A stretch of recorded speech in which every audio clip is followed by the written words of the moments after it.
The hammers fell silent on September 5, 1922, for the first time in 36 years.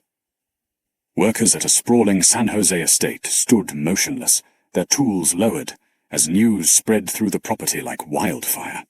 Sarah Winchester, the woman who had commanded their labor for nearly 4 decades, had died peacefully in her sleep at age 83.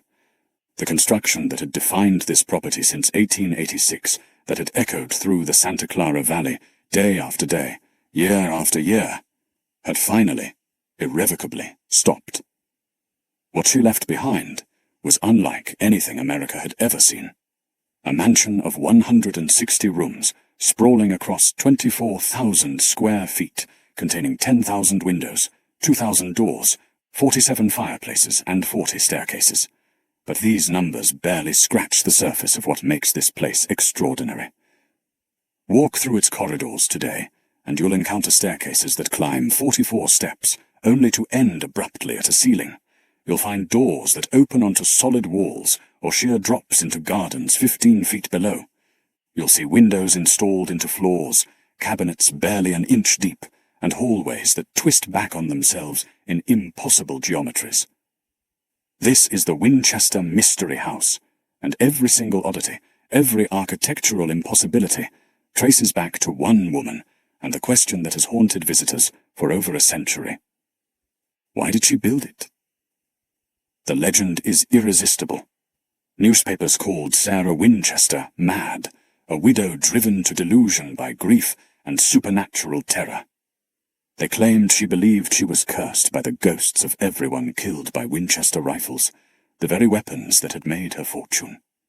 A medium had supposedly warned her that these vengeful spirits had already taken her husband and infant daughter, and they would claim her life next unless she moved west and built a house that could never be finished. As long as construction continued, the story went, the ghosts would remain confused, wandering the labyrinth she created, unable to find her. The moment the hammers stopped, she would die. It's a perfect ghost story for the Gilded Age, complete with blood money, angry spirits, and an architectural marvel that defies rational explanation. The tale has been told and retold for a century, growing more elaborate with each generation. Television shows have investigated it. Horror films have dramatized it. Millions of tourists have walked its twisted corridors, half hoping to encounter something supernatural. But here's what makes the Winchester Mystery House truly fascinating. Almost everything you think you know about it is wrong. The real story is stranger, sadder, and infinitely more human than the legend that has overshadowed it. To understand the house, we must first understand the woman who built it, and her story begins not in California, but 3,000 miles away in the quiet, respectable streets of New Haven, Connecticut. Sarah Lockwood Pardee was born in the summer of 1839, the 5th child of Leonard and Sarah Pardee. Her father had built a successful carriage-making business, and the Pardees were comfortably middle-class, respectable, and unusually progressive in their views on education. From early childhood, Sarah stood apart from other girls her age. While they learned needlework and household management, Sarah devoured books in multiple languages. By age 12, she was fluent in French, Spanish, Italian, and Latin. She studied Shakespeare with scholarly intensity, played piano with concert-level skill, and demonstrated a gift for mathematics and science that rivaled young men preparing for university. In the parlors of New Haven high society, people whispered about the Pardee girl with the remarkable mind. They called her the Belle of New Haven, a title that recognized both her beauty and her brilliance. She stood barely 4 feet 10 inches tall, with delicate features and dark hair, but it was her intellect that truly captivated people. In an era when women were expected to be ornamental rather than exceptional, Sarah Pardee was decidedly both. The Pardee household welcomed freethinkers and abolitionists, hosting spirited debates about justice, equality, and the moral responsibilities of the privileged. Sarah absorbed these conversations, developing views that would shape her throughout her life. These were ideas about what wealth meant, about responsibility, about the obligation of those who had much to give to those who had little. She would never forget these lessons, even as tragedy reshaped everything else about her existence. In September 1862, at age 23, Sarah married William Wirt Winchester.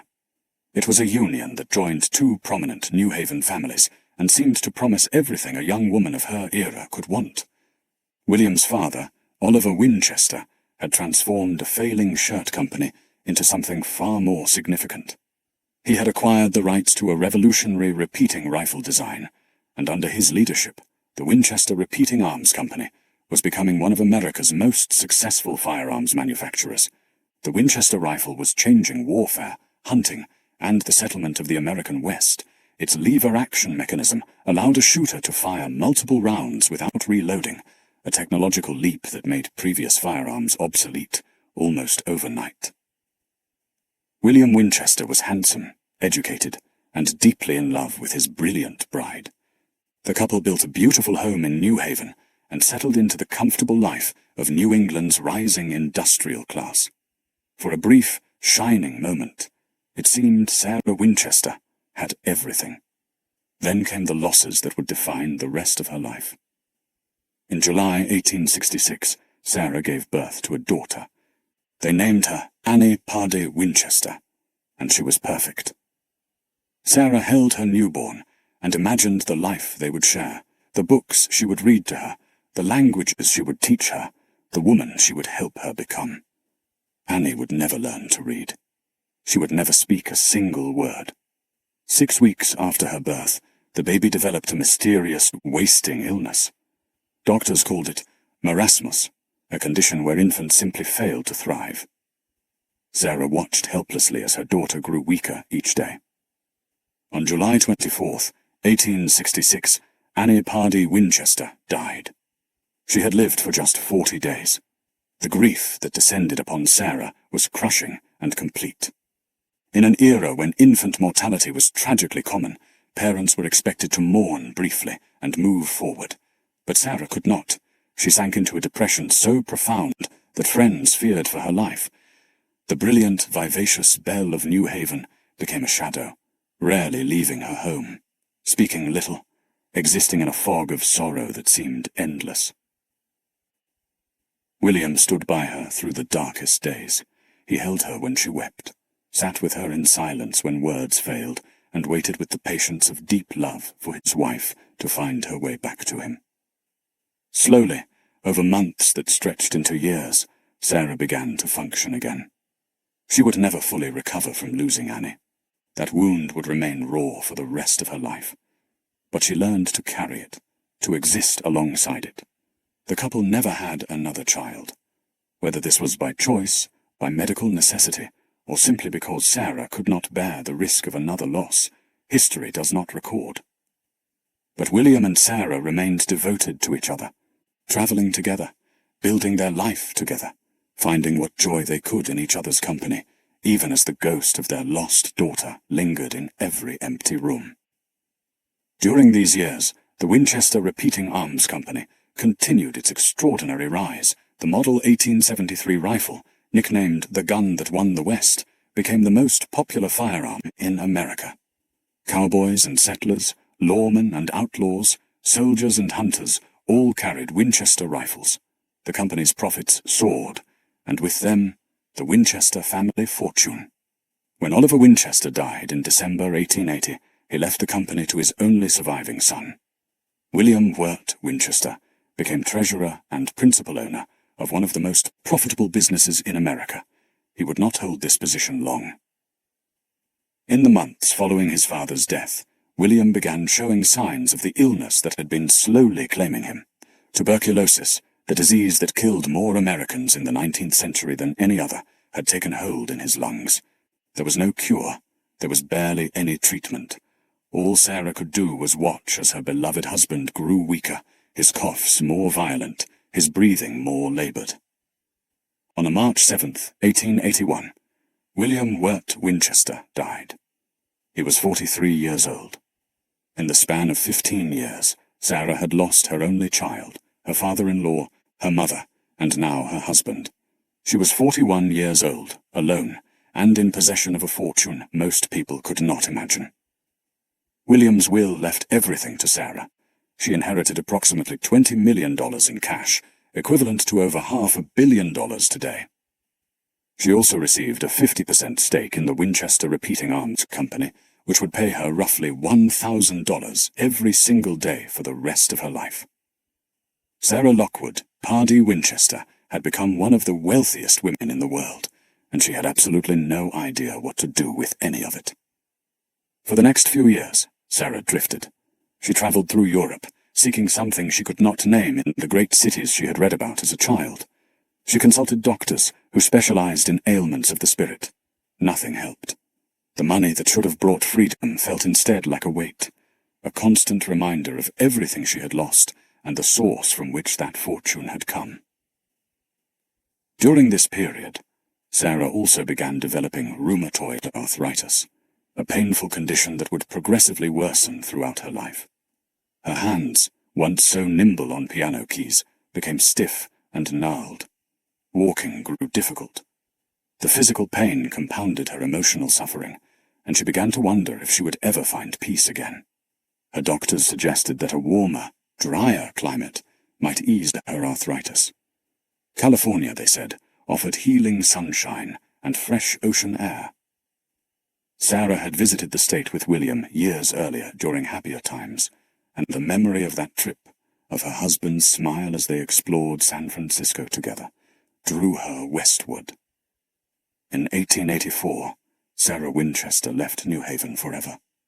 She was not fleeing ghosts, despite what legend would later claim. She was fleeing memories, searching for a place where she could build a new life from the ashes of the old one. She settled first in the Bay Area, exploring the region, looking for a property that spoke to her. In 1886, she found it, a 45-acre ranch near San Jose, complete with an 8-room farmhouse that needed work. Sarah saw something in that property that others might have missed. Perhaps it reminded her of the home she and William had built together. Perhaps she simply needed a project, something to occupy her hands and her mind. Whatever the reason, she purchased the ranch and immediately began making plans. She named the property Lanada Villa, after a beautiful region in Spain that she and William had visited years before. The name meant flatland in Spanish, a reference to the valley that stretched around her new home. It was a name that looked backward to happier times, even as Sarah began to look forward to what she might create. Construction began almost immediately, and at first the work was straightforward.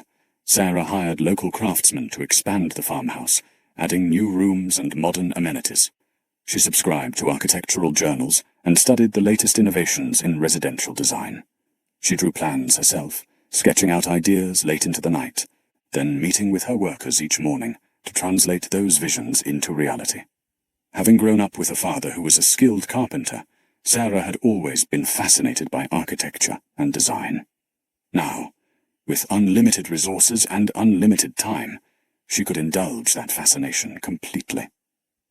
But something strange began to happen. Sarah would complete a room, inspect it carefully, and then order it torn down and rebuilt differently. She would add a wing to the house, only to seal it off months later and start on another wing entirely.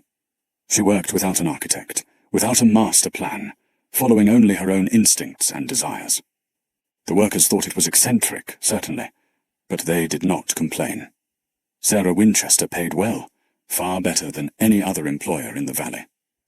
She provided $3 a day, when other jobs paid $2. She fed her workers hot meals at noon, substantial food that for many was the best they ate all week. She treated her staff with respect and kindness, remembering their names, asking about their children, ensuring they had everything they needed. By 1888, the construction had taken on a life of its own. What had begun as a simple renovation of an 8-room farmhouse was becoming something unprecedented. The house grew to multiple stories, with rooms branching off in every direction, hallways twisted and turned, staircases climbed to unexpected places. The building seemed to have its own organic logic, growing and changing constantly, never quite finished. And Sarah kept building. Day after day, year after year, the hammers rang out across the Santa Clara Valley. Workers arrived at dawn and worked until sunset. Then a night crew took over, continuing the construction by lamplight. This was highly unusual. Most building projects operated only during daylight hours. Materials were expensive, and working at night by candlelight and lamplight was inefficient and dangerous. But Sarah did not care about efficiency. She cared about continuity. The house had to keep growing, every single day, without pause. Workers described a strange rhythm to the job. Some days they would frame out an entire bedroom, complete with windows and a door, only to have Sarah decide the next morning that the room needed to be somewhere else. They would dismantle it board by board and rebuild it 20 feet to the left. Other days they would construct a staircase that rose 7 steps, turned at a landing, and dead-ended into a ceiling. They would ask the foreman if this was a mistake. He would shrug and say those were the orders. Doors were installed that opened onto blank walls. Cabinets were built only an inch deep, decorative and useless, like props on a stage. A chimney rose 4 stories and stopped just short of the roof, venting into the attic instead of the open air. Windows were placed at floor level, staring into other rooms rather than outside. None of it made conventional sense, but the paychecks always cleared. And in an era when work was uncertain and wages were often delayed or never fully paid, that mattered more than logic. Sarah paid in cash, weekly, on time. In the 1890s, during economic depressions that left families hungry and desperate, this job was not just employment. It was a lifeline, and the men stayed. They kept building, even when what they built made no architectural sense whatsoever. Sarah herself remained mostly hidden. She moved through the house at odd hours, inspecting work, leaving notes, changing plans. Servants said she rarely slept more than a few hours, that she spent much of the night walking the halls alone, listening to the shifting bones of the house. One worker reportedly glimpsed her once through a window, a small figure dressed in black, standing in an unfinished room, staring at the walls as if reading something written there that no one else could see. The house grew relentlessly. 8 rooms became 20, 20 became 40. Wings extended in multiple directions. Towers rose. A grand ballroom was added with parquet floors and stained glass windows imported from Europe, then sealed off and never used. A conservatory appeared with exotic plants and a small fountain. Kitchens were fitted with modern appliances that were cutting edge for the time. But the oddities multiplied faster than the normal rooms. A door on the 2nd floor opened directly onto empty air, with no balcony, no staircase, just a 15-foot fall onto brick pavement below. A tiny staircase with steps only 2 inches high rose slowly over 44 steps to climb a little more than 9 feet. Switchback hallways looped endlessly, designed, it seemed, to confuse anyone trying to walk from one end of the house to the other.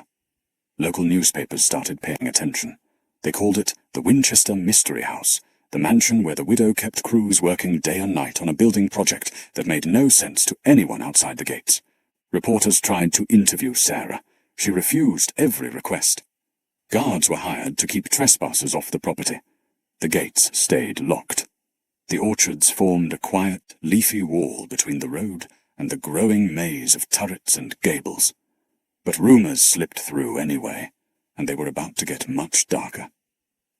In 1895, the first newspaper article appeared, suggesting something sinister about the constant construction. The story hinted that the wealthy widow was building her strange mansion because she believed she would die when it was completed. The article was speculative, based more on gossip than fact, but it planted a seed that would grow into legend. By the late 1890s, whispers began circulating about midnight seances and ghostly communications. Servants reportedly told neighbors about a bell that rang at midnight to summon spirits, and again at 2 in the morning to send them away. They spoke of 13 hooks on a wall in a hidden room, of Sarah's voice echoing through empty hallways as if she were speaking to someone invisible. Deep inside the maze, they said, there was a room Sarah visited every night, a small, unremarkable space tucked away in the center of the house where no outside walls touched it, where no natural light reached it. You had to know the route through a specific hallway, past a door disguised as a cabinet, down a passage barely wide enough for one person. Once inside, the room felt wrong. 13 hooks lined one wall, holding nothing at all. A single entrance, but 3 exits. One door led back the way you came. Another opened into a different hallway entirely. The third led to a drop, a false door that if opened carelessly would send you tumbling into a storage room 8 feet below.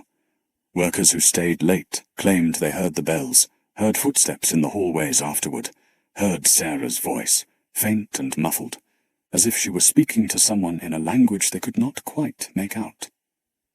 But no one ever saw what happened inside that room. Sarah never explained it, never confirmed or denied the seances. Whether she truly believed she was communicating with the dead, or whether that room was simply a place where she could retreat and grieve in private, we do not know. What we do know is this. The room was real. It still exists today, though the hooks are gone, and any bell system has long since been disconnected.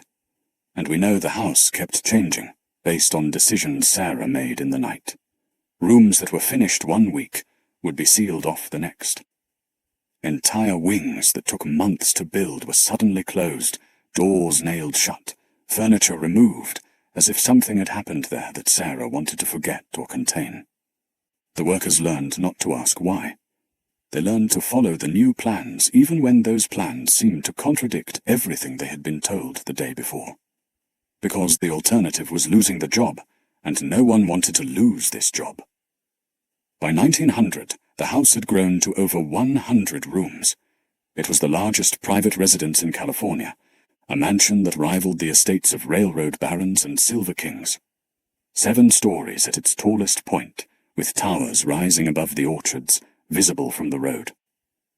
Then, on April 18th, 1906, at 5:12 in the morning, the earth moved. The great San Francisco earthquake, magnitude 7.9, became one of the deadliest natural disasters in American history. San Francisco, 60 miles to the north, took the worst of it. Buildings collapsed, fires erupted. More than 3,000 people died within minutes, but San Jose felt it too. At the Winchester house, the ground rolled like a wave. Chimneys cracked and toppled, windows shattered.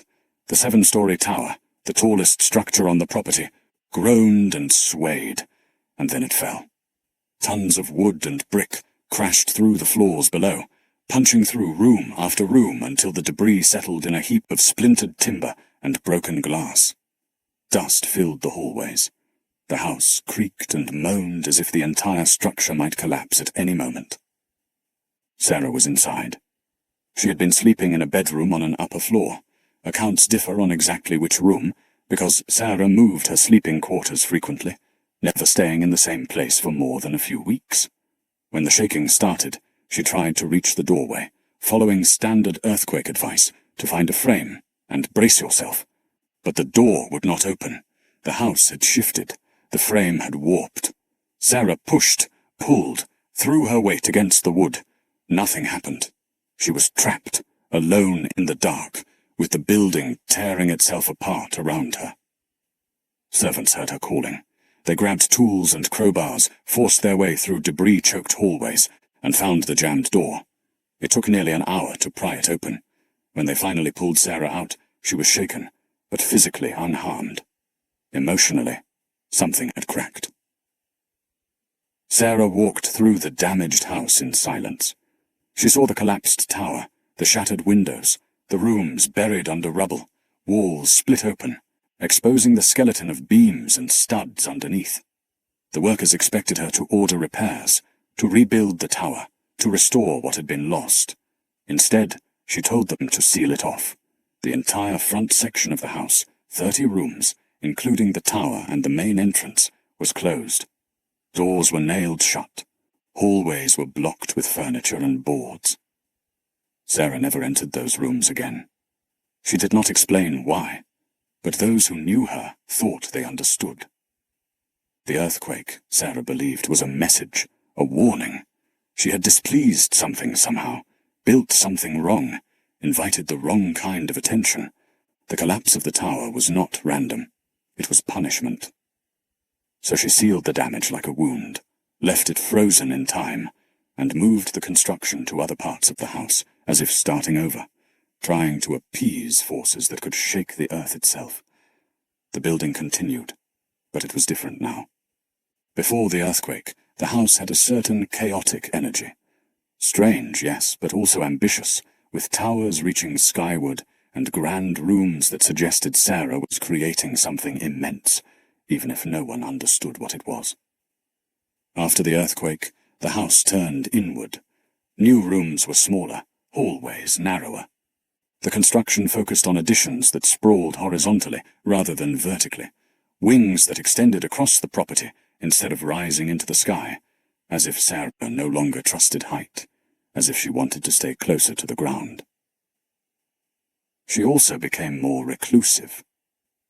Before 1906, Sarah occasionally interacted with workers, left instructions in person, walked through finished rooms to inspect the work. After the earthquake, she retreated almost entirely. Days would pass without anyone seeing her. Instructions came through intermediaries. Cash appeared in envelopes. The foreman managed the crews. The housekeeper managed the staff. And Sarah moved like a ghost through her own house. Neighbors reported seeing lights in the windows at strange hours, a single candle flame moving from room to room, floor to floor, as if someone were searching for something they had lost. The construction continued, but at a slower pace. By 1910, Sarah's arthritis had progressed to the point where it severely limited her mobility. Walking grew increasingly difficult. Writing became painful. She installed an elevator in 1916 to help her navigate the building, one of the first residential elevators west of the Mississippi. The shallow staircases with their 2-inch risers that have become famous features of the house were not designed to confuse ghosts. They were designed for a 4'10" woman with severe arthritis who could barely bend her knees. These stairs allowed Sarah to navigate her own home without assistance, climbing gradually rather than struggling with standard 8-inch steps that would have been agonizing for someone with her condition. Most people would have quit after the earthquake. The house had nearly killed their employer. The project made less sense every day. The work was repetitive, bizarre, and seemingly endless. Build a wall, tear it down, build it again somewhere else. But the workers stayed, and not because they believed in ghosts or understood Sarah's vision. They stayed for something simpler and far more real, loyalty earned by steady pay and unusual kindness. Beyond wages and food, there was something even rarer: security. The 1890s and early 1900s saw multiple economic depressions. Banks failed, businesses closed, construction jobs dried up for months at a time, leaving families desperate. But the Winchester house kept building through panic, through recession, through hard winters when most projects shut down. Men worked there for 5 years, 10 years, 15 years, even longer. Some brought their sons when the boys were old enough to swing a hammer, fathers and sons working side by side on staircases to nowhere and doors that opened into walls. One carpenter later told a reporter that the Winchester job saved his family. His wife had been sick, and medical bills piled up. Other employers would have let him go, but Sarah quietly increased his pay and told the foreman to excuse him when he needed to go home early. He worked on the house for 18 years. Stories like his were common. A laborer whose child needed surgery found that Sarah paid for it. A plasterer who broke his arm and could not work for 2 months discovered Sarah kept him on salary anyway. An elderly maintenance man who could barely climb ladders anymore was given lighter duties instead of being pushed out. This was not charity staged for the public. Sarah never advertised her kindness, never called newspapers to trumpet her generosity. She simply took care of the people who took care of her house. The workers noticed, and they protected her in return. When reporters came asking questions, trying to peer through windows or climb fences for a glimpse of the mad widow, the workers turned them away. When neighbors gossiped about strange lights and midnight bells, The workers shrugged and kept their opinions to themselves. They built her maze, they followed her impossible instructions, and they kept her secrets. Some of them likely thought she was eccentric, maybe even unwell. But she was their eccentric employer, and she treated them better than anyone else ever had. So when Sarah asked them to build a staircase that went nowhere, they built it.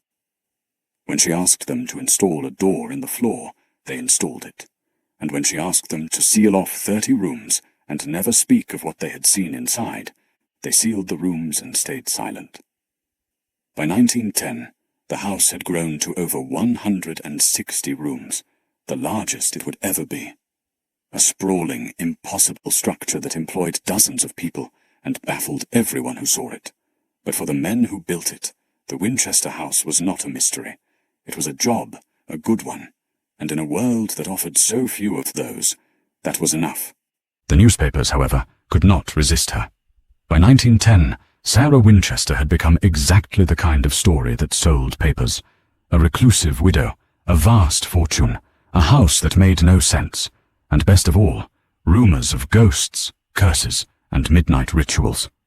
Stories spread and embellished with each retelling. One claimed Sarah wore a veil at all times and never let servants see her face. Another said she ate dinner at a table set for 13, with 12 empty chairs for the ghosts she believed joined her. A third reported that she had spent over $5 million on the house, a staggering sum equivalent to roughly $150 million today, and had no intention of ever finishing. Sarah never responded, never issued corrections, never gave interviews. Her silence made it worse, or better, depending on your perspective. The lack of denial let the stories grow wilder. Each retelling added new layers. The room with the hooks became a chamber of horrors. The staircase to nowhere became proof of madness. The construction itself became evidence of a woman trapped in delusion, building frantically to outrun death. The public consumed these stories eagerly. This was the Gilded Age sliding into the Progressive era, and America was obsessed with the very rich and the very strange. Industrialists building mansions, eccentrics doing inexplicable things with their fortunes. And here was Sarah Winchester, a woman with more money than some small countries, spending it all on a house that seemed designed to confuse and disturb. She became a caricature in the public imagination, the mad widow, the ghost lady, the woman who talked to the dead. But the caricature was not accurate, and those who actually knew Sarah understood this. Yes, she was reclusive. Yes, she believed in spiritualism, but so did millions of Americans during this period, including well-respected scientists, authors, and political leaders. Seances were common. Mediums were mainstream. The idea that the dead could communicate was not fringe belief. It was fashionable. And yes, the house was strange. But Sarah was not incoherent or disconnected from reality. She managed a large estate, supervised dozens of workers, handled complex financial matters, corresponded with family members, and maintained orchards that produced fruit sold commercially. She was functional, organized, and in control. The oddities in the house were not entirely random. Many had practical explanations beyond supernatural obsession. Even the doors to nowhere could be explained. Construction plans changed constantly. Additions were made over decades. Old doorways became obsolete, but were left in place rather than patched over. It was not necessarily madness. It was the messy reality of building continuously for 36 years without a single fixed master plan. But newspapers did not want practical explanations. They wanted mystery, fear, and a story that confirmed what people already believed, that too much money, too much grief, and too much time alone would drive anyone insane. What the newspapers and sensation-seeking journalists did not report was Sarah's quiet generosity. While they invented stories about midnight seances and ghostly terror, Sarah was making substantial anonymous donations to causes throughout California and Connecticut. After the 1906 earthquake, she contributed to San Jose relief funds. She supported hospitals, orphanages, and programs for the poor. Her largest gift, which would only become fully known after her death, was to the hospital where her husband William had been treated for tuberculosis. She donated over $1 million across more than a decade to build and endow what became the William Wirt Winchester Hospital for tubercular patients. This specialized facility opened in April 1918 and later became part of the Yale School of Medicine, treating thousands of patients who would have had nowhere else to turn. She insisted her donations remain anonymous. She wanted the hospital to exist for its own sake, not as a monument to her generosity. This was not the behavior of a mad woman tormented by ghosts. This was the behavior of a thoughtful, generous person who used her wealth to ease suffering and improve lives, who understood that her fortune had come from instruments of death and chose to transform that money into instruments of healing. But the legend was already too powerful to be displaced by facts. By the time Sarah was in her 70s, the ghost story had become canon, repeated in newspapers across the country, and Sarah, true to her nature, said nothing at all to correct it. By 1920, Sarah was 81 years old. Her hands, which had sketched so many architectural plans, were now twisted by arthritis into shapes that made holding a pen almost impossible. Her feet could barely support her weight. She moved through the house in a wheelchair, or with the help of the elevator she had installed, surveying what she had built one painful movement at a time. The construction had essentially stopped. The hammering that neighbors had heard for 35 years grew quieter, then occasional, then rare. Sarah spent most of her time now at her smaller home in Atherton, where she could be close to her sister Isabel and her niece Marion, called Daisy, who had been her companion for decades. The San Jose mansion had become too large, too demanding, too full of memories both sweet and bitter. She returned occasionally, drawn by something she could never quite name. Perhaps it was pride in what she had created. Perhaps it was the ghosts of happier days when building had given her a reason to rise each morning. Her staff remained loyal to the end. Many had worked for her for decades, and she had rewarded their service generously. Her will would later reveal that she remembered each of them by name, leaving money and property to ensure they would be cared for after she was gone. In early September 1922, Sarah returned to the San Jose house for what would be her final visit. She was frail, confined largely to her bed, attended by nurses and servants who had become like family. Her mind remained clear, her observations about the world around her as sharp as they had been when she was the belle of New Haven 6 decades earlier. On the night of September 4th, Sarah went to sleep in a small bedroom she had chosen on the ground floor. Simple, with plain walls and a single window facing the gardens. Nothing strange, no hidden doors or secret passages, just a quiet space where an old woman could rest. She did not wake up. On the morning of September 5th, 1922, Sarah Lockwood Pardee Winchester died peacefully in her sleep. The official cause was heart failure, the quiet ending of a heart that had been broken so many times and yet had never stopped beating. With her last breath, the construction that had defined the property for 36 years came to its final halt. The hammers that had rung out across the valley since 1886 would never ring again. The workers were dismissed for the last time. The great house stood silent, waiting to see what would become of it.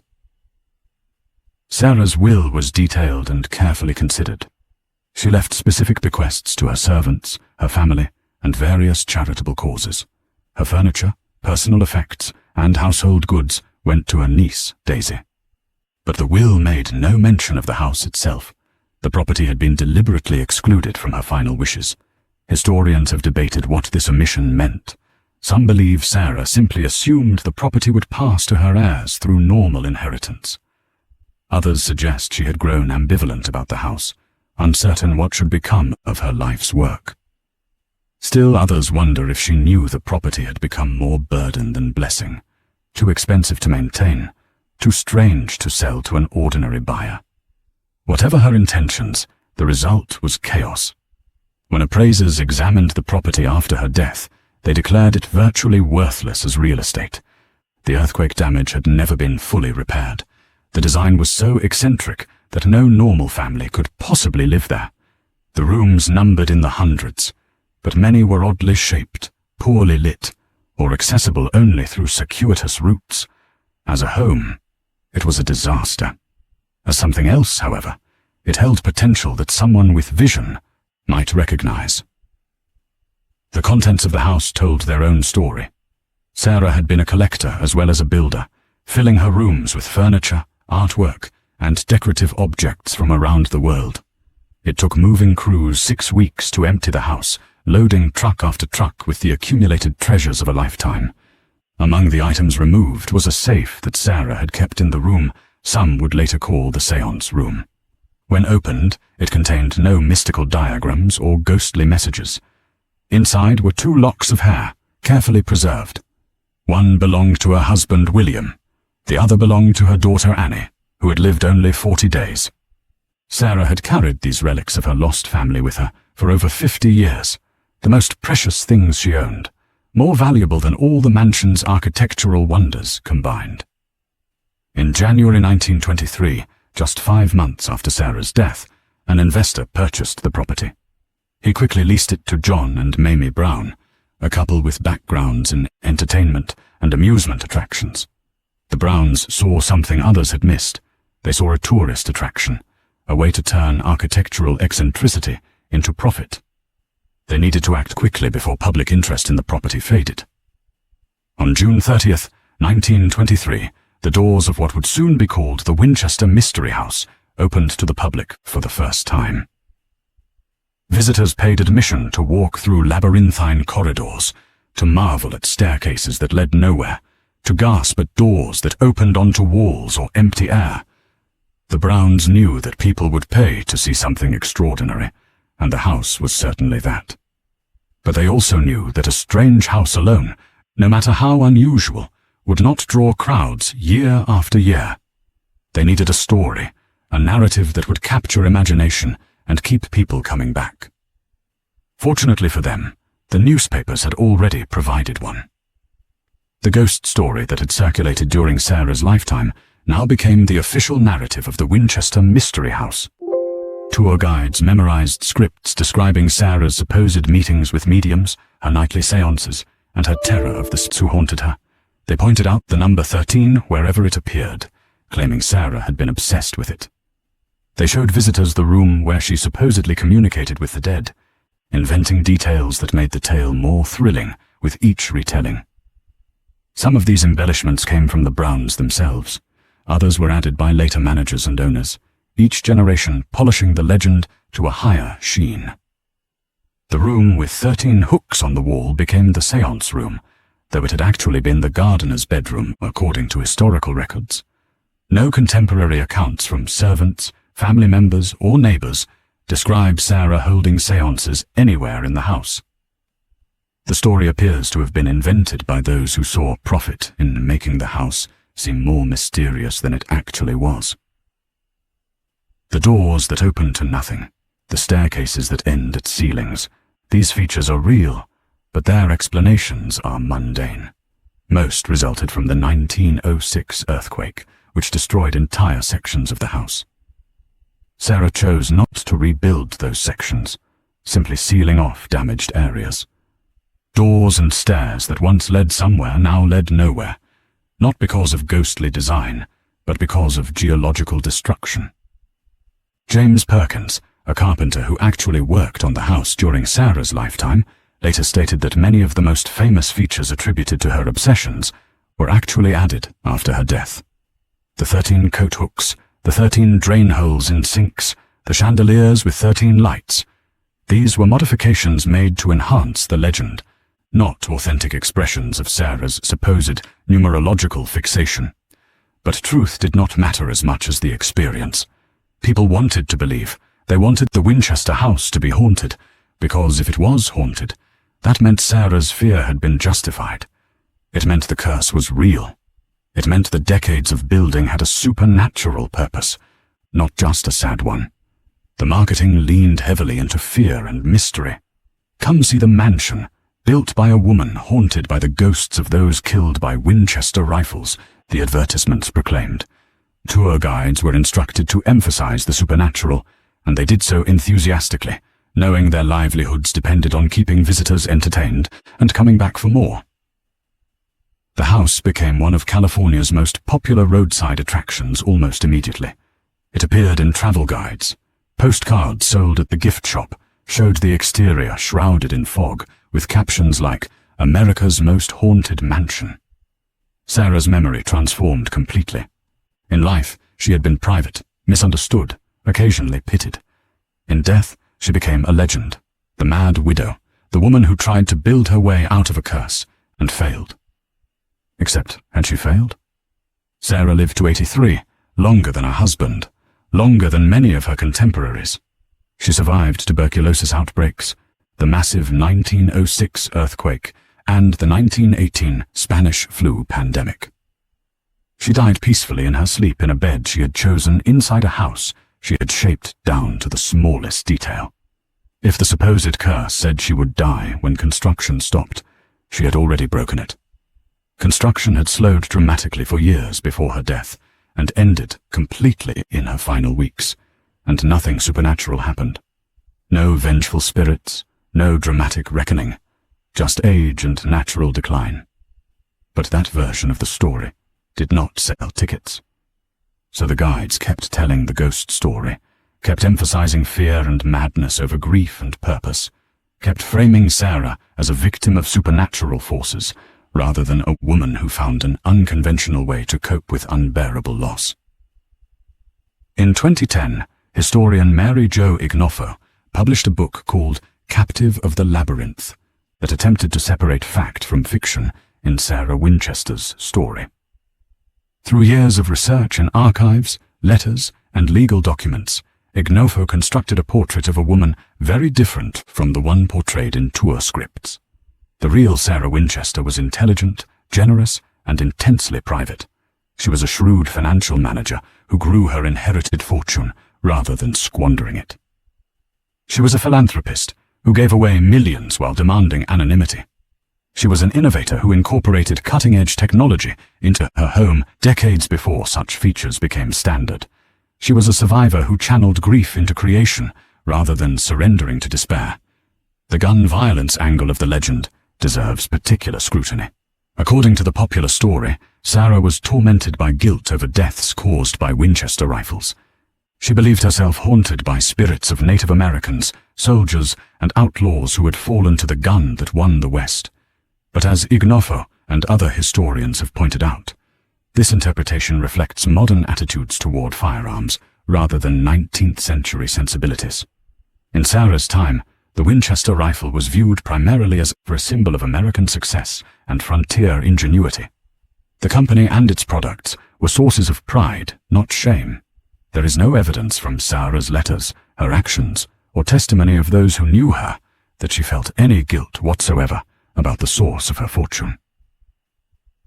Moreover, Sarah continued to invest in Winchester Repeating Arms Company's stock throughout her life. She lived comfortably on the dividends those investments produced. If she truly believed her wealth was cursed or tainted, surely she would have divested herself of it. Instead, she managed her portfolio carefully and grew her fortune substantially, eventually leaving an estate worth over $5 million, evidence of sound financial management rather than guilt-driven spending. The truth is that Sarah Winchester was victimized twice. First by the tragedies that took her daughter, her husband, and her health, and second by the legend makers who, after her death, transformed her into a cartoon character for profit. According to one tour guide interviewed by Ignoffo, employees at the Winchester Mystery House even today feel torn between telling the truth and keeping their jobs. They must describe Sarah as a mad woman obsessed with spirits, even though the evidence suggests she was nothing of the kind. Every time a visitor calls Sarah crazy, one guide confessed, her heart breaks a little. The house itself, whatever its origins, remains genuinely remarkable.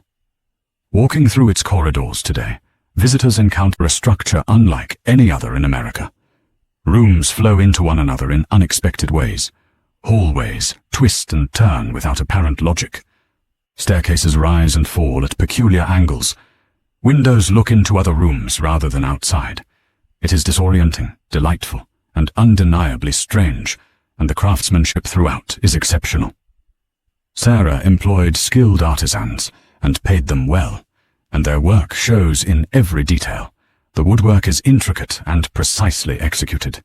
The stained glass windows, though long attributed to Tiffany and Company, but now believed created by other skilled craftsmen based on Sarah's own designs, are beautiful and unusual.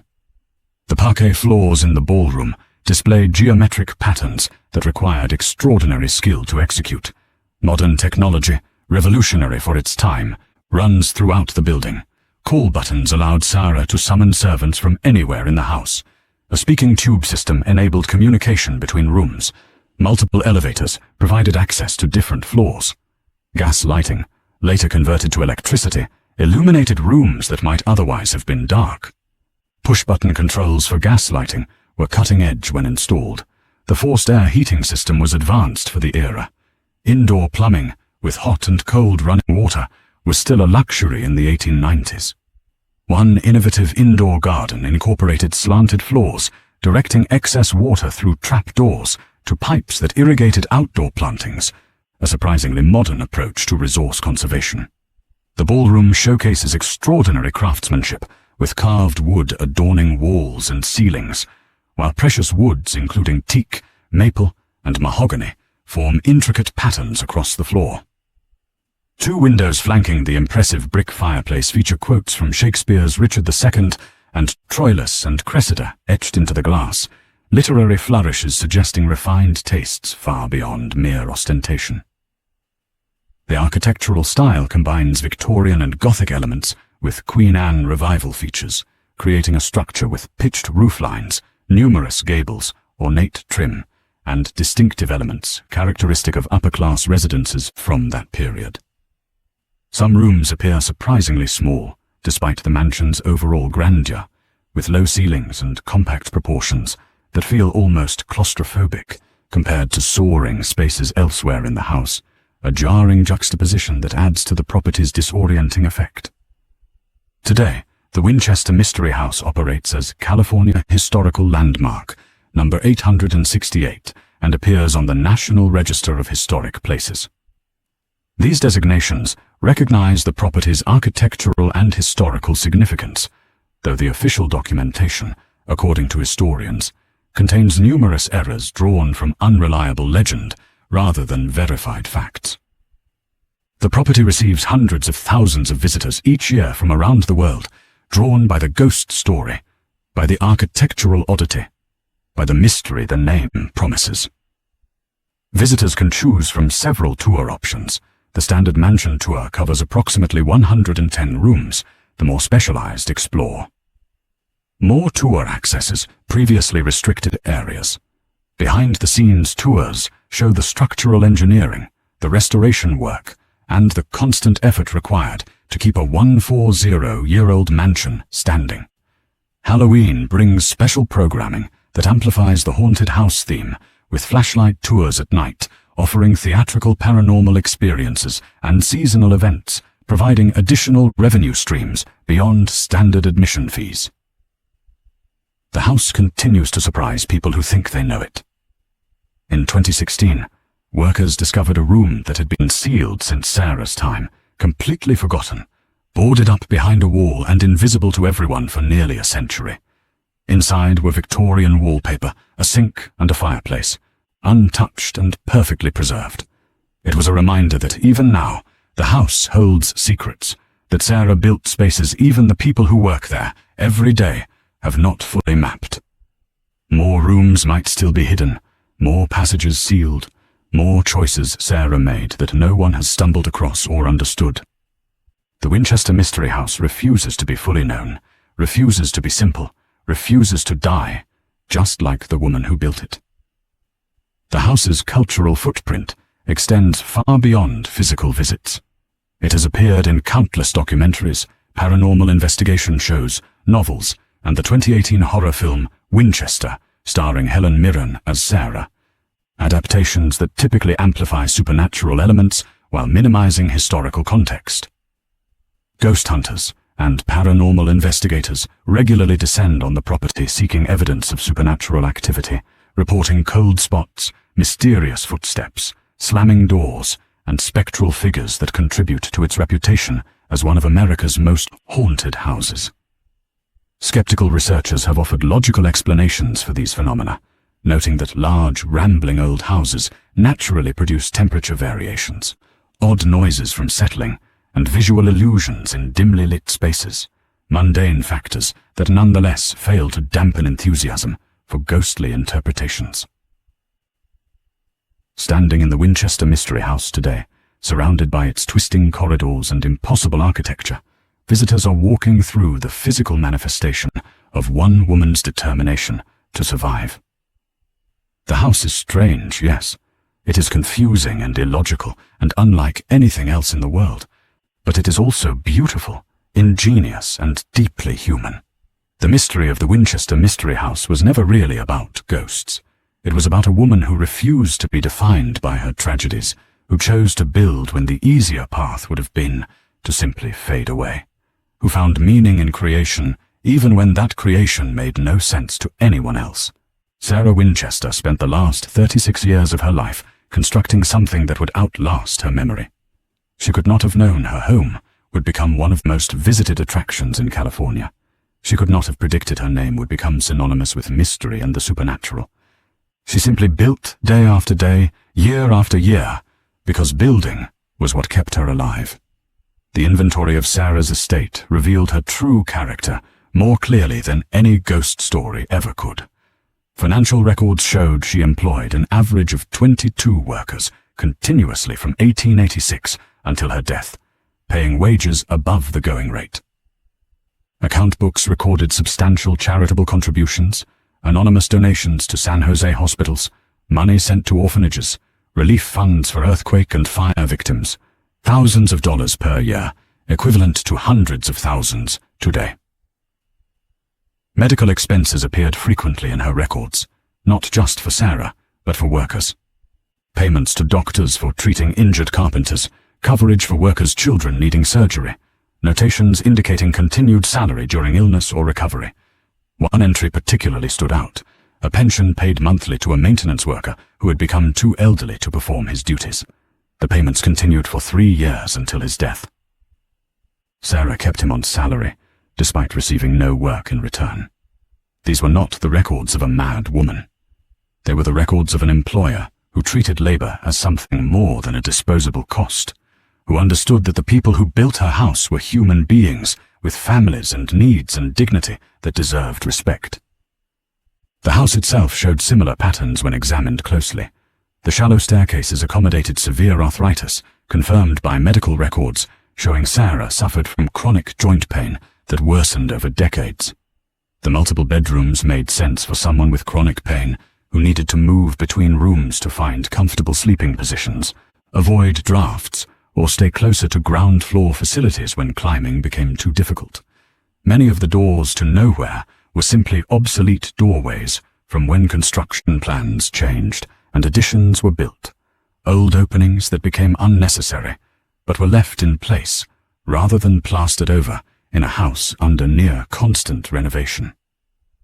That was not madness. It was normal. The windows facing windows brought light into interior hallways that otherwise would have been dark. The house sprawled so extensively that many corridors had no exterior walls, and interior windows solved that problem practically. Perhaps the greatest mystery is not why Sarah built the house, but why we insist on seeing madness where there was only grief. Why we prefer ghost stories to human stories. Why we would rather believe in vengeful spirits than accept the simple truth that loss can drive us to extraordinary things. The next time you hear the legend of the Winchester Mystery House, remember the woman behind it. Remember Sarah, who lost her baby after 40 days. Remember Sarah, who watched her husband waste away from tuberculosis. Remember Sarah, who transformed her fortune into hospitals and her sorrow into architecture. Remember Sarah, who asked only to be left alone and was instead turned into a carnival attraction after her death. The house stands today as it has stood for over a century, its corridors still twisting, its staircases still climbing to nowhere. Visitors still walk through its rooms, still hear the ghost stories, still marvel at its strangeness. Most leave believing what they have been told, that Sarah Winchester was a mad widow, building endlessly to appease vengeful spirits. A few perhaps sense that the truth is more complicated. They notice the practical innovations amid the apparent chaos. They see the skilled craftsmanship that speaks of careful planning rather than frantic construction.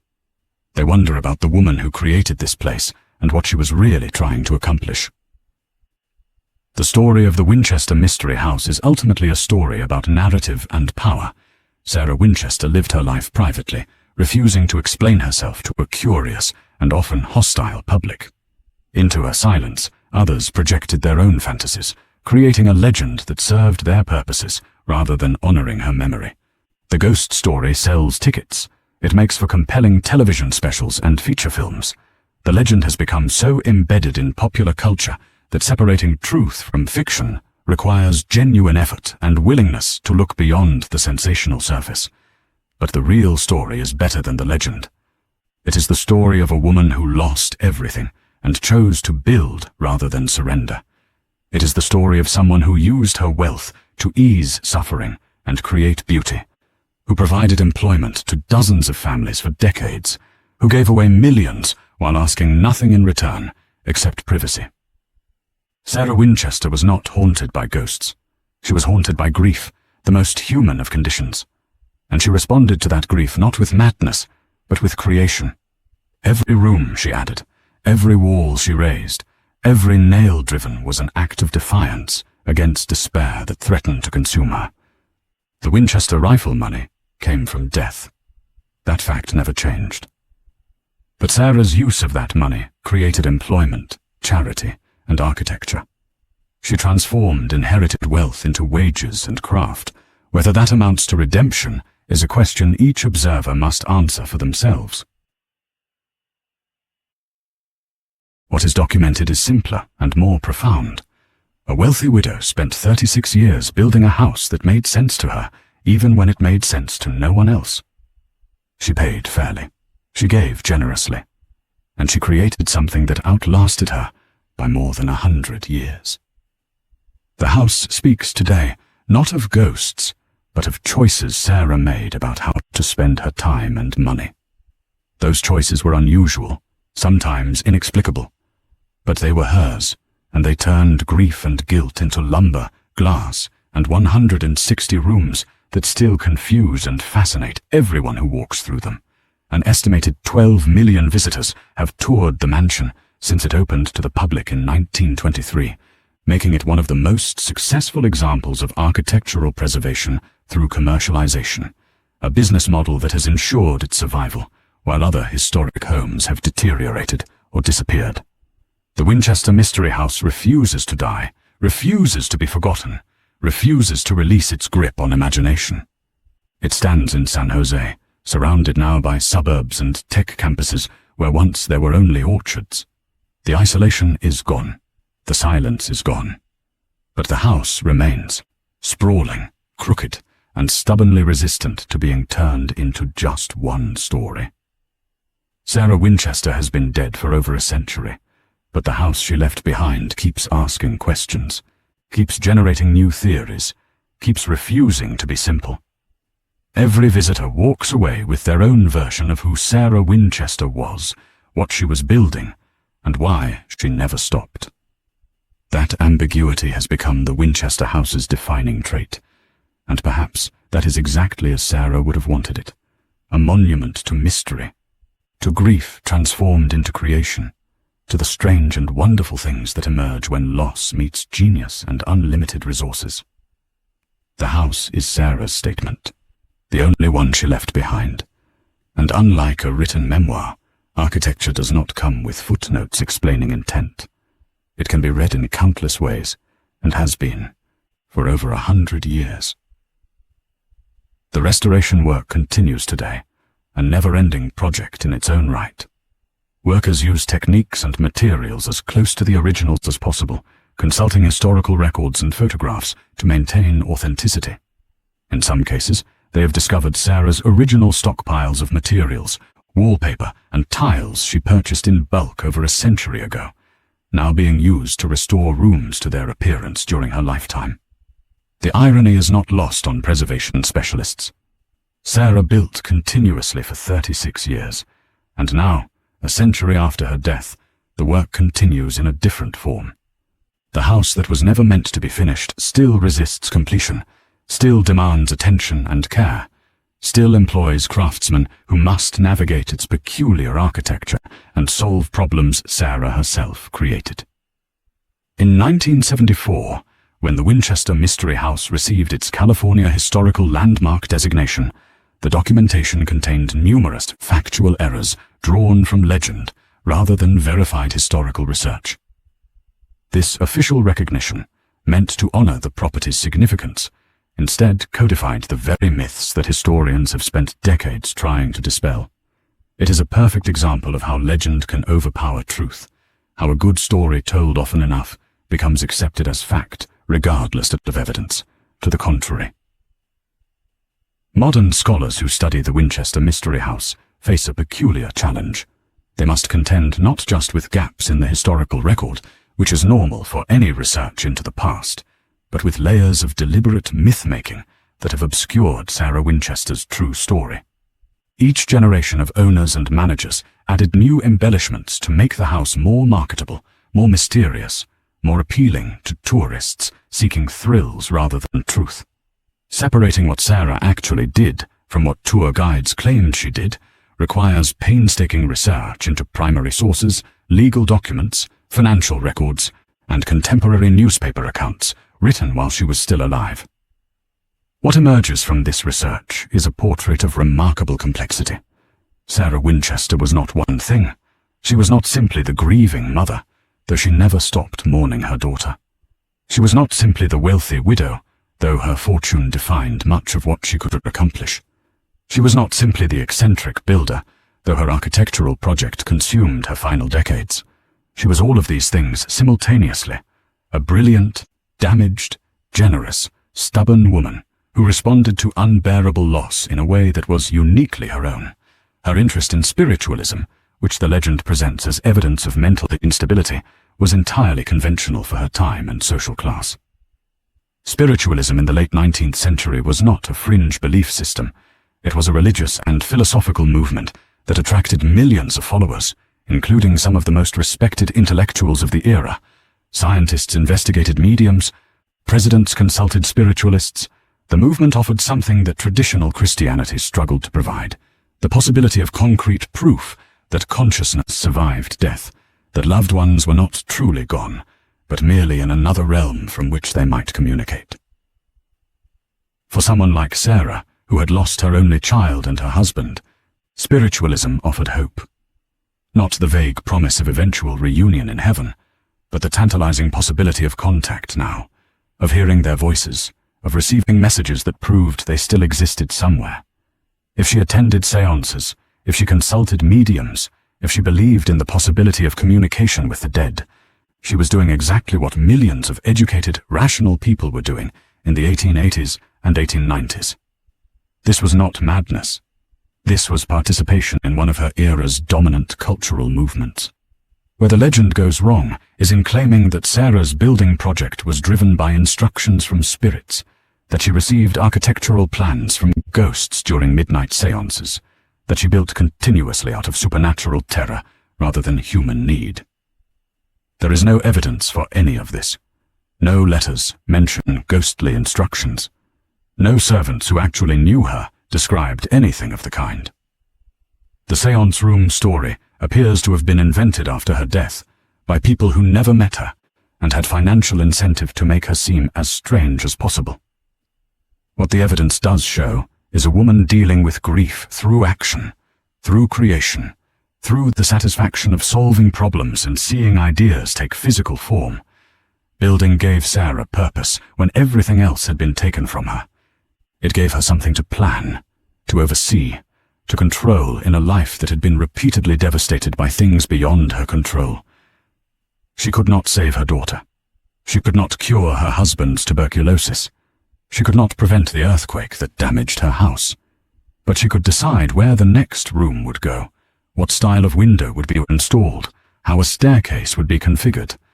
In this one domain, she had absolute power and she exercised it for 36 years. The architectural innovations throughout the house reveal a mind engaged with practical problems, not lost in supernatural delusion. Sarah designed a sophisticated ventilation system that allowed air to circulate throughout the massive structure, essential in an era before air conditioning. She installed redundant heating systems so that if one failed, others could maintain comfortable temperatures. She created storage solutions that maximized space in oddly shaped rooms. She designed the slanted floor in the indoor garden to solve drainage problems elegantly. These are not the works of someone disconnected from reality. These are the works of someone thinking carefully about how spaces function and how to solve real-world problems creatively. The house's maze-like quality, often cited as evidence of Sarah's intent to confuse ghosts, has a much simpler explanation. When you build continuously for 36 years without a master plan, changing your mind frequently, tearing down and rebuilding sections that do not satisfy you, adding wings in multiple directions without coordinating them into a coherent whole, you inevitably create a confusing layout. This is what happens when intuitive design replaces formal architectural planning. The result is organic, idiosyncratic, and yes, extremely difficult to navigate, but it is not evidence of supernatural belief. It is evidence of a building process that prioritized the owner's immediate desires over long-term coherence. Sarah built rooms where she wanted them, connected them how she wished, and moved on to the next project without worrying about whether the overall structure made sense to anyone else. Why should she worry? It was her house, built with her money, serving her needs. She did not owe anyone an explanation. This is perhaps the most important thing to understand about Sarah Winchester. She lived her life on her own terms in an era when women, especially wealthy widows, were expected to conform to strict social expectations. She should have remarried or faded into quiet domesticity. She should have moved back east to be near family. She should have lived in a tasteful mansion of conventional design. She should have hosted society events and played the role expected of someone of her wealth and status. She did none of these things. Instead, she moved across the country to California, built a house that made sense only to her, employed workers on her own terms, gave away money anonymously, and refused every attempt to make her explain herself. This was radical independence for a woman of her time, and it frightened people. The label of madness was a way to contain that fear, to reassure society that a woman behaving so unconventionally must be mentally ill rather than simply choosing a different path. The ghost story served the same function. If Sarah was building to appease spirits, then her behavior had a supernatural cause, something beyond normal human agency. This was more acceptable than admitting that a woman might simply choose to spend her fortune in ways that pleased her, regardless of what anyone else thought. After her death, when the house became a tourist attraction, the ghost story served a different purpose. It sold tickets. It created an experience. It gave visitors a framework for understanding something genuinely strange and difficult to categorize. Without the ghost story, the Winchester house is simply an architectural curiosity, interesting to specialists, but perhaps not compelling enough to draw masses of tourists. With the ghost story, it becomes an experience, a chance to walk through spaces where supernatural events supposedly occurred, to feel the thrill of fear in a controlled environment, to participate in a legend that has become part of American folklore.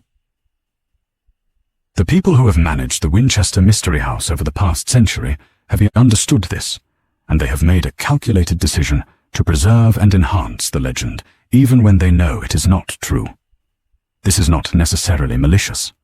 They are running a business, employing people, maintaining an expensive historic property that would be difficult to preserve through any other means. The ghost story makes all of this possible. Without it, the house might have been demolished decades ago, its timbers salvaged, its land subdivided, Sarah Winchester's creation erased from the landscape entirely. So perhaps there is a strange justice in the legend's persistence. Sarah Winchester built a house that expressed something essential about herself, something she could not or would not put into words. After her death, others built a story around that house that expressed something essential about their needs and desires, their hunger for mystery, their willingness to believe in forces beyond rational understanding. Neither the house nor the story is quite what it appears to be, and perhaps that is fitting. Perhaps a monument to grief, to creativity, to stubborn independence, to the refusal to explain oneself, deserves to be surrounded by layers of mystery and misunderstanding. Perhaps Sarah, who guarded her privacy so fiercely in life, would appreciate that her house continues to guard its secrets in death, revealing different things to different people, refusing to be reduced to a single simple narrative. The architectural elements that seem most bizarre often have the most mundane explanations. The famous staircase with 44 steps rising only 9 feet was not built to confuse spirits.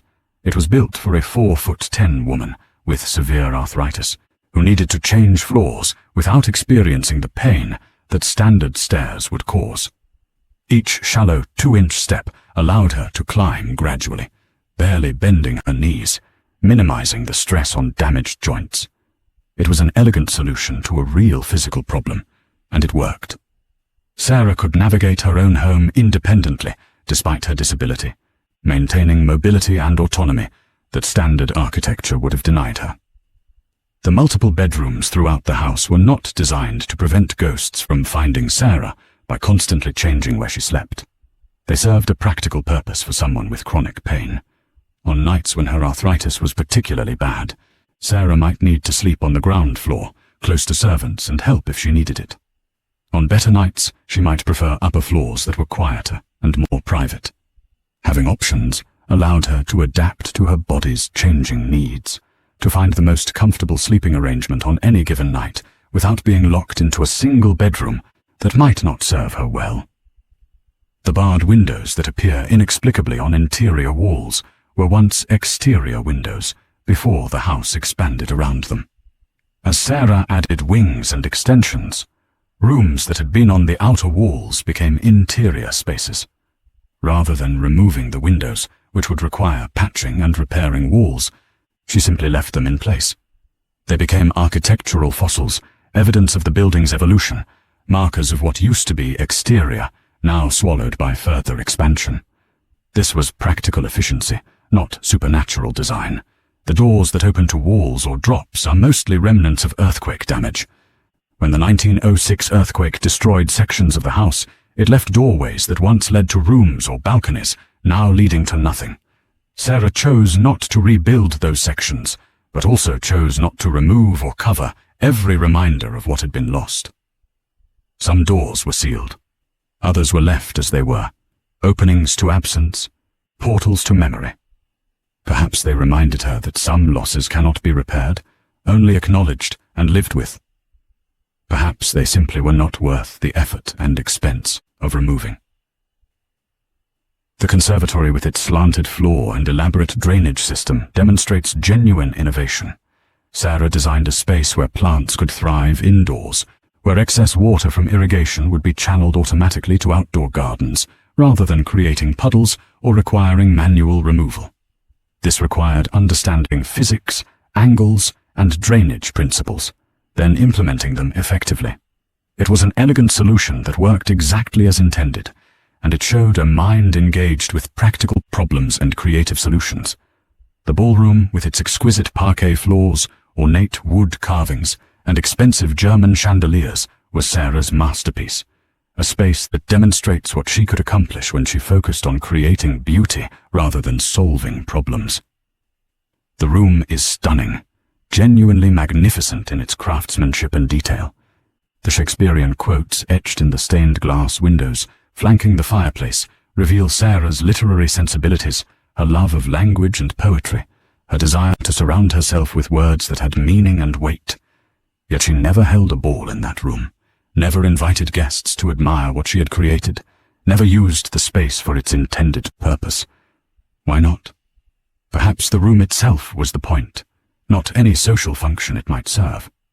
Perhaps Sarah found satisfaction in creating something beautiful for its own sake, not for display or approval, but simply because she could, because it pleased her to make something extraordinary, even if she was the only one who would ever fully appreciate it. Or perhaps, after decades of loss, she simply could not bear the thought of filling that beautiful space with people, with noise and laughter and the performance of happiness, when her own losses sat so heavily on her heart. The ballroom stands as a monument to what might have been, to the life Sarah might have lived if her daughter had survived, if her husband had not died, if grief had not become the defining feature of her existence. The gift shop today sells an interesting mix of merchandise that reveals the tension between history and legend. Serious books about Victorian architecture sit beside ghost hunting equipment. Scholarly works about Sarah Winchester's real life share shelf space with sensationalized accounts of hauntings and curses. Winchester rifle replicas, symbols of the fortune that made everything possible, are available for purchase next to Sarah Winchester dolls. It is capitalism's way of having it both ways, serving visitors who want truth and visitors who want thrills, acknowledging that both audiences have value and both keep the property financially viable. Educational programs for school groups attempt to balance these competing demands. Teachers want students to learn about Victorian architecture, about women's history, about business and philanthropy, and how one person can leave a lasting mark on the world. But students often want ghost stories, want to hear about seances and spirits and supernatural terror. Tour guides walk a careful line, providing enough historical context to satisfy educational requirements, while maintaining enough mystery to keep young attention spans engaged. It is not easy, and it requires constant negotiation between what actually happened and what makes a compelling story for modern audiences with short attention spans and high expectations for entertainment. The property hosts weddings now, which Sarah Winchester would likely have found incomprehensible. Her house of grief has become a venue for celebrating love and new beginnings. Couples exchange vows in gardens she planted, hold receptions in rooms she designed, pose for photographs on staircases she built. There is something both beautiful and melancholic about this transformation, about spaces created by someone fleeing human connection, now being used to celebrate the formation of new families. Sarah, who lost her own small family and never recovered from that loss, might have appreciated the irony, or might have been horrified by it. We cannot know. She left no instructions for what should become of her house after her death, perhaps because she could not imagine it existing without her, or perhaps because she simply did not care what happened once she was gone. Corporate events in the Winchester Mystery House present their own strange spectacle. Business meetings in a mansion built by someone processing trauma, PowerPoint presentations in rooms designed by a woman who never explained her vision to anyone. Team-building exercises in a labyrinth created by someone who spent decades trying to make sense of senseless loss. The house has been commodified, monetized, transformed into a venue that serves purposes completely divorced from its origins, and yet it endures. This is how historic preservation often works in America. Buildings survive not because of their historical significance, but because someone finds a way to make them profitable. The Winchester Mystery House generates millions of dollars annually, enough to fund restoration work, pay employees, maintain gardens, and keep the structure standing for another generation. Without that revenue stream, the house would likely have been demolished in the 1920s or 1930s, another casualty of changing tastes and the expense of maintaining Victorian-era architecture. So the ghost story, false though it may be, has arguably saved Sarah Winchester's creation from destruction. The legend preserves the building, even as it obscures the truth about the woman who built it.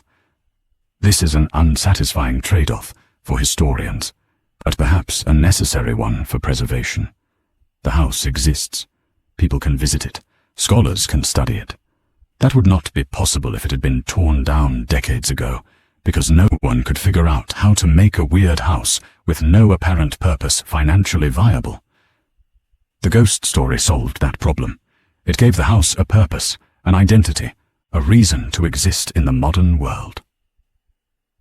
Digital technology has expanded the Winchester Mystery House's reach far beyond San Jose. Virtual tours allow people who cannot travel to California to explore the rooms remotely. Social media campaigns generate buzz and attract younger audiences. Online gift shops extend the brand globally. Podcasts dissect the house's history, usually perpetuating the legend, but occasionally presenting more accurate historical information. YouTube videos range from respectful architectural analyses to sensationalized paranormal investigations. The house has become a content generator, material for thousands of creators building their own audiences by exploiting Sarah Winchester's creation. She has no say in how her house is used or represented. She cannot object when horror movies distort her life for entertainment. She cannot correct false information in documentaries. She cannot demand that tour guides tell the truth instead of recycling myths. Death has made her public property, a character in stories she did not write and would not recognize. This is the fate of anyone who becomes legendary.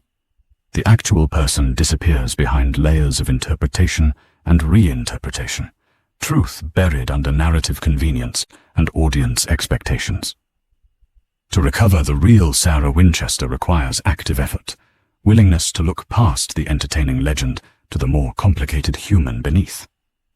It requires reading her letters, studying her financial records, talking to historians who have done the research, and accepting that the truth is less thrilling than the fiction, but ultimately more interesting, because it is real.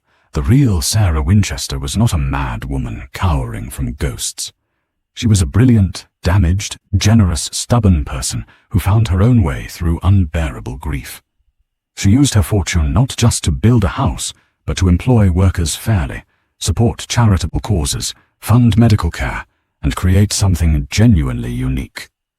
She did not owe anyone an explanation for her choices, and she did not provide one.